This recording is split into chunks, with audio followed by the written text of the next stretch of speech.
तो कभी सोचा है कि मशीनें आखिर सीखती कैसे हैं? चलिए, आज इसी सफर पर निकलते हैं। हम मशीन लर्निंग की कुछ बहुत ही स्मार्ट एल्गोरिथम के राज खोलेंगे, एकदम सिंपल, आसान स्टेप्स में। अच्छा, ये जो ऐप्स हमें बताते हैं ना कि आगे क्या खरीदना चाहिए या कौन सी फिल्म देखनी चाहिए, ये कोई जादू टोना नहीं है। इसके पीछे हैं कुछ बहुत ही पावरफुल गणितीय रेसिपीज, जिन्हें हम कहते हैं एल्गोरिदम। और इन रेसिपीज का काम है डेटा में छिपे हुए पैटर्न्स को ढूंढ निकालना। तो आज हम अपना टूलकिट खोलने वाले हैं और देखेंगे कि ये 6 बेसिक रेसिपीज काम कैसे करती हैं, बिल्कुल शुरुआत से। तो फिर चलिए इसमें उतरते हैं और देखते हैं कि ये कैसे कच्चे डेटा को काम के फैसलों में बदल देती हैं। तो सबसे पहले बात करते हैं एप्रियोरी की। चलिए एक बहुत ही आम प्रॉब्लम से शुरुआत करते हैं। सोचिए एक सुपरमार्केट है और वो ये जानना चाहता है कि भाई कौन कौन सी चीजें हैं जो लोग अक्सर एक साथ खरीदते हैं। ये देखिए, यहां हमारे पास 5 कस्टमर्स का शॉपिंग डेटा है। हमारा मकसद क्या है? हमें उन चीजों के ग्रुप्स को ढूंढना है जिन्हें हम आइटम सेट कहते हैं, जो लोग अक्सर साथ में खरीदते हैं। अब ये अक्सर का क्या मतलब है? इसके लिए हमने एक थ्रेशोल्ड सेट किया है 60% का। मतलब हम सिर्फ उन्हीं आइटम सेट्स में इंटरेस्टेड हैं जो कम से कम 60% शॉपिंग बास्केट्स में दिखें। अब इस प्रॉब्लम को सॉल्व करने के लिए एप्रियोरी एल्गोरिदम एक बड़ा ही स्मार्ट तरीका अपनाता है। ये क्या करता है? ये पहले एक एक आइटम से शुरू करता है, फिर उनके जोड़े बनाता है और फिर बड़े बड़े ग्रुप्स। और हर स्टेप पर यह चेक करता है कि कौन से पैटर्न्स हमारे थ्रेशोल्ड को पार कर रहे हैं। तो अब असली कैलकुलेशंस पर आते हैं। ये कैसे काम करता है? देखिए, हमारे पास टोटल 5 ट्रांजैक्शंस हैं, ठीक? और हमारा थ्रेशोल्ड है 60%। तो 5 का 60% कितना हुआ? 3। सिंपल। इसका मतलब ये हुआ कि किसी भी आइटम या आइटम्स के ग्रुप को फ्रीक्वेंट या मतलब काम का माने जाने के लिए उसे कम से कम 3 अलग-अलग शॉपिंग कार्ट्स में दिखना ही होगा। तो पहला कदम, हम अकेले अकेले आइटम्स को गिनते हैं। जैसा कि यहां दिख रहा है, दूध 4 ट्रांजैक्शंस में है, ब्रेड भी 4 में है और मक्खन भी 4 में है। अब ये तीनों ही हमारे मिनिमम 3 के काउंट से ज्यादा हैं, है ना? तो इसका मतलब ये सभी फ्रीक्वेंट आइटम्स हैं। ठीक है, अब हम इन फ्रीक्वेंट आइटम्स के जोड़े बनाते हैं और यहां एक मजेदार बात सामने आती है। देखिए, दूध ब्रेड, दूध मक्खन और ब्रेड मक्खन, ये तीनों ही जोड़े ठीक 3 बार आए हैं। मतलब ये भी हमारे 3 वाले थ्रेशोल्ड को पास कर गए, तो ये भी फ्रीक्वेंट जोड़े बन गए। और एल्गोरिथम यहीं रुक जाता है। अब सवाल है क्यों? क्योंकि अगला स्टेप होता 3 आइटम्स का सेट बनाना, दूध ब्रेड मक्खन, और उसे टेस्ट करना।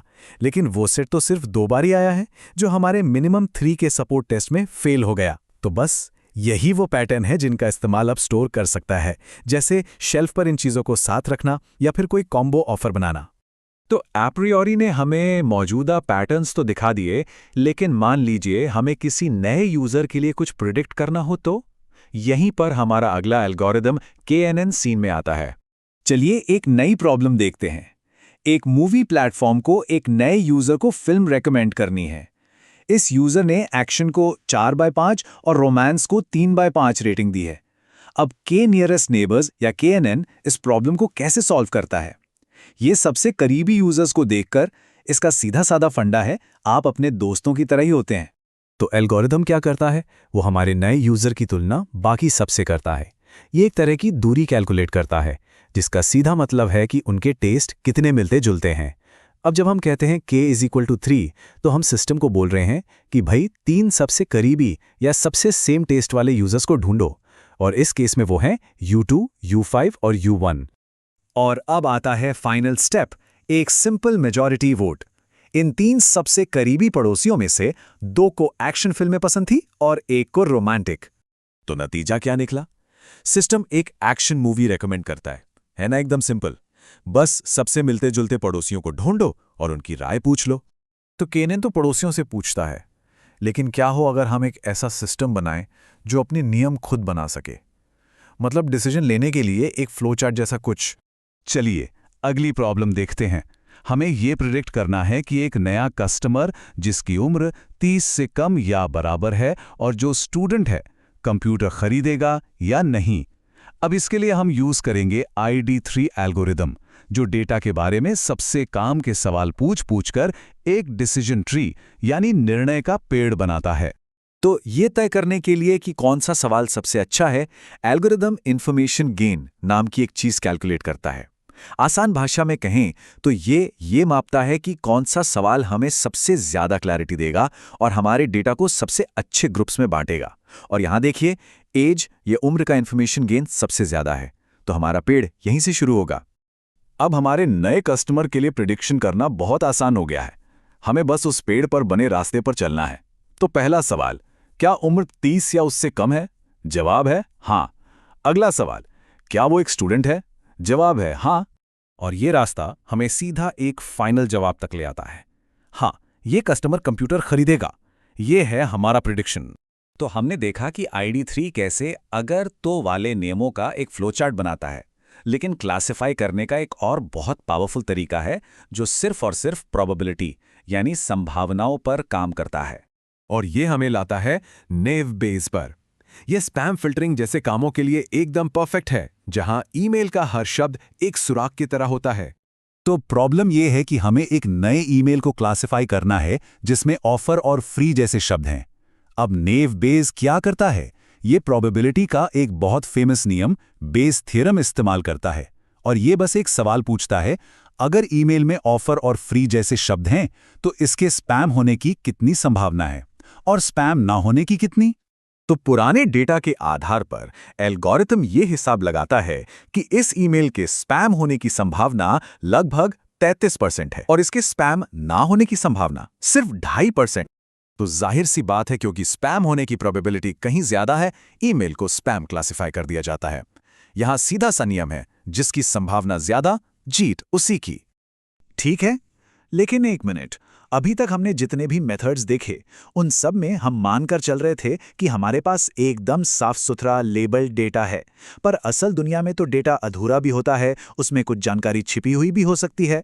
तो जब जानकारी गायब हो तब क्या होता है? और यहीं पर एंट्री होती है एक्सपेक्टेशन मैक्सिमाइजेशन या EM एल्गोरिदम की। ये अधूरे डेटा में पैटर्न ढूंढने का मास्टर है। इसे समझने के लिए एक उदाहरण लेते हैं। सोचिए, हमारे पास 2 अलग अलग सिक्कों से उछाले गए टॉस का डेटा है, लेकिन हमें यह नहीं पता कि कौन सा टॉस किस सिक्के से किया गया था, मतलब लेबल गायब है। तो EM इसे एक बहुत ही चालाक 2 स्टेप वाले लूप में सॉल्व करता है। पहला है E स्टेप यानी एक्सपेक्टेशन। इसमें वो एक अंदाजा लगाता है, जैसे ये वाला टॉस शायद सिक्के A का था। फिर आता है M स्टेप यानी मैक्सिमाइजेशन।